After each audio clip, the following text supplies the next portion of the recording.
आज हम लोग भारतीय अर्थव्यवस्था देखेंगे। पहला चैप्टर में है अर्थशास्त्र एवं अर्थव्यवस्था एक नज़र में। ये महत्वपूर्ण ऑब्जेक्टिव क्वेश्चन देखते हैं। पहला क्वेश्चन कहता है निम्नलिखित में कौन से कार्यकलाप अर्थव्यवस्था में वास्तविक क्षेत्रक रियल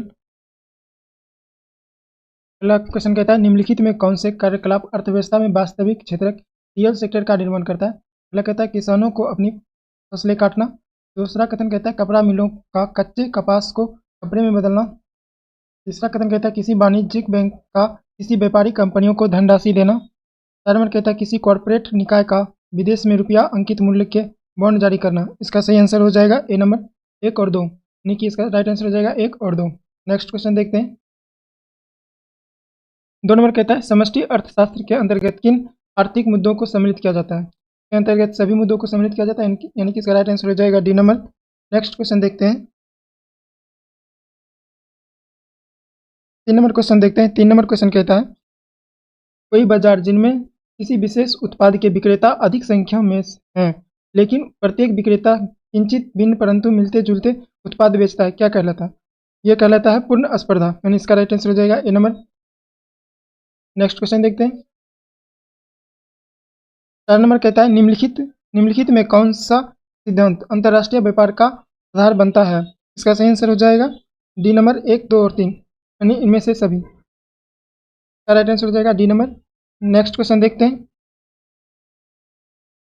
5 नंबर कहता है वस्तु की मांग किसको निर्दिष्ट करती है। तो वस्तु की मांग निर्दिष्ट करती है किसी विशिष्ट समावधि के दौरान किसी निश्चित कीमत पर मांगा गया परिणाम। इसका राइट आंसर हो जाएगा डी नंबर।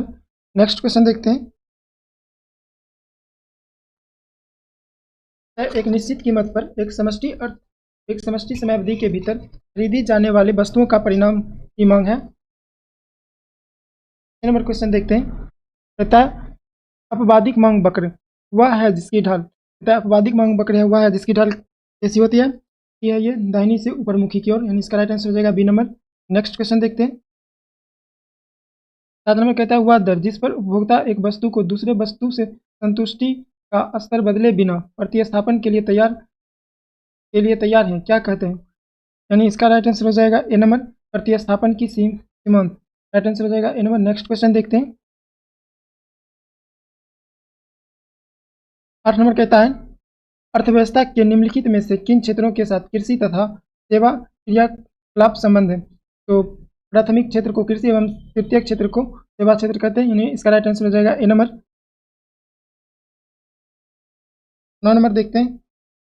9 नंबर कहता है भारत के असंगठित क्षेत्र के बारे में निम्नलिखित में कौन से कथन सही है। कहता है सही उत्तर चुनिए, यानी कौन सा कथन सही है। देखते हैं। पहला कथन कहता है संगठित क्षेत्रों की तुलना में इस क्षेत्र में श्रमिकों की संख्या अधिक है, ये कथन सही है। 2 नंबर कहता है रोजगार सुरक्षा तथा कार्य विनियमन और संगठित क्षेत्र में बेहतर है, यह कथन गलत है। कहता है वे सामान्यतः श्रम संघों में संगठित नहीं हैं, यह भी कथन सही है। 4 नंबर कहता है श्रमिक सामान्यतः सीमित दिनों के लिए नियुक्त होते हैं, यह भी कथन सही है, यानी कि 1, 3 और 2 सही है। इसका राइट आंसर हो जाएगा बी नंबर। नेक्स्ट क्वेश्चन देखते हैं। 10 नंबर क्वेश्चन देखते हैं। 10 नंबर क्वेश्चन कहता है निम्नलिखित कथनों पर विचार कीजिए। कहता है एक संकल्पना के आधार पर मानव पूंजी निर्माण की बेहतर व्याख्या उस प्रक्रिया के रूप में की जाती है जिसके द्वारा। कहता है मानव पूंजी के निर्माण की बेहतर व्याख्या किस प्रक्रिया द्वारा की जाती है। तो पहला कहता है किसी देश के व्यक्ति अधिकांश पूंजी का संचय कर पाते हैं। 2 नंबर कहता है देश के लोगों के ज्ञान कौशल स्तर और क्षमताओं में वृद्धि हो पाती है। 3 नंबर कहता है गोचर धन का संचय हो पाता है। 4 नंबर कहता है अगोचर धन का संचय हो पाता है। राइट आंसर हो जाएगा सी नंबर, यानी 2 और 4। 2 और 4 सी नंबर। नेक्स्ट क्वेश्चन देखते हैं। कहता है बंद अर्थव्यवस्था वह अर्थव्यवस्था है जिसमें ना तो निर्यात होती है ना ही आयात होती है, इसका राइट आंसर हो जाएगा डी नंबर। नेक्स्ट क्वेश्चन देखते हैं। बड़ा कहता है निम्नलिखित में से कौन सा उत्पादन किसी व्यक्ति की वस्तु की मांग को प्रभावित करता है। कहता है वस्तु की मांग को प्रभावित करने वाले कारक कौन से हैं। पहला कहता है वस्तुओं की कीमत, उपभोक्ता की या संबंधित माल की कीमत। इसका सही आंसर हो जाएगा सी नंबर। इनमें से सभी उत्पादन की वस्तुओं की मांग को प्रभावित करता है, यानी कि राइट आंसर हो जाएगा सी नंबर। नेक्स्ट क्वेश्चन देखते हैं। 3 नंबर कहता है यदि सरकार द्वारा कोई वस्तु जनता को निःशुल्क उपलब्ध कराई जाती है तो क्या होती है निःशुल्क। सरकार अगर निःशुल्क वस्तु उपलब्ध कराती है तो विकल्प लागत को उत्पादन के उपभोक्ता से कर देने वाली जनता को अंतरित कर दिया जाता है, यानी कि इसका राइट आंसर हो जाएगा सी नंबर। नेक्स्ट क्वेश्चन देखते हैं।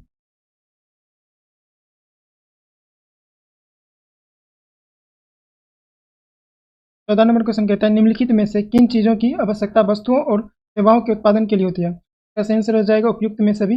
भूमि, भौतिक पूंजी, श्रम और मानव पूंजी, ये भी वस्तुओं के उत्पादन के लिए आवश्यक होती है, यानी इसका राइट आंसर हो जाएगा डी नंबर। नेक्स्ट क्वेश्चन देखते हैं।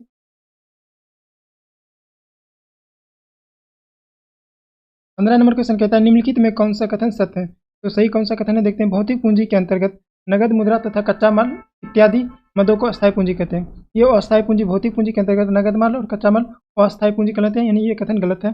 2 नंबर कहता है भौतिक भौतिक पूंजी के अंतर्गत भवन, मशीन तथा औजार इत्यादि मदों को कार्यशील पूंजी पूंजी कहते हैं। ये भी कथन गलत है। ये अस्थायी पूंजी होते हैं। भवन, मशीन और औजार अस्थायी पूंजी होते हैं। 3 नंबर कहता है भौतिक पूंजी को अस्थायी पूंजी तथा कार्यशील पूंजी के रूप में बांटा जाता है। ये कथन सही है, यानी इसका राइट आंसर हो जाएगा ए नंबर। नेक्स्ट क्वेश्चन देखते हैं। 16 नंबर क्वेश्चन कहता है मानव पूंजी के संदर्भ में नीचे दिए गए कथनों पर विचार कीजिए। पहला कहता है मानव पूंजी में निवेश भौतिक पूंजी की ही भांति प्रतिफल प्रदान करती है। ये कथन सही है। मानव पूंजी में निवेश पर ही भौतिक पूंजी के प्रति क्या होती है, प्रतिफल मिलती है। 2 नंबर कथन कहता है जब शिक्षा तथा स्वास्थ्य सेवाओं के द्वारा मानव संसाधन को विकसित किया जाता है तब इसे मानव पूंजी निर्माण कहते हैं, यानी ये भी कथन सही है, यानी इसका राइट आंसर हो जाएगा सी नंबर। नेक्स्ट क्वेश्चन देखते हैं।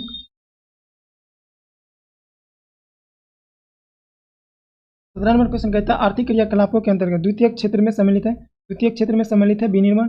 नेक्स्ट क्वेश्चन देखते हैं। 18 नंबर क्वेश्चन देखते हैं। कहता है नीचे दिए गए कथनों पर विचार कीजिए। पहला कहता है वे क्रियाएं जो वेतन या लाभ के उद्देश्य से की जाती हैं और उनके लिए पारिश्रमिक का भुगतान किया जाता है बाजार क्रियाएं कहलाती है। ये कथन सही है। 2 नंबर कहता है जिन क्रियाओं में स्व उपभोग के लिए उत्पादन होता है वे गैर बाजार क्रिया के अंतर्गत आती है। ये भी कथन सही है। कहता है असत कथन कौन सा है, तो इसका राइट आंसर हो जाएगा डी नंबर।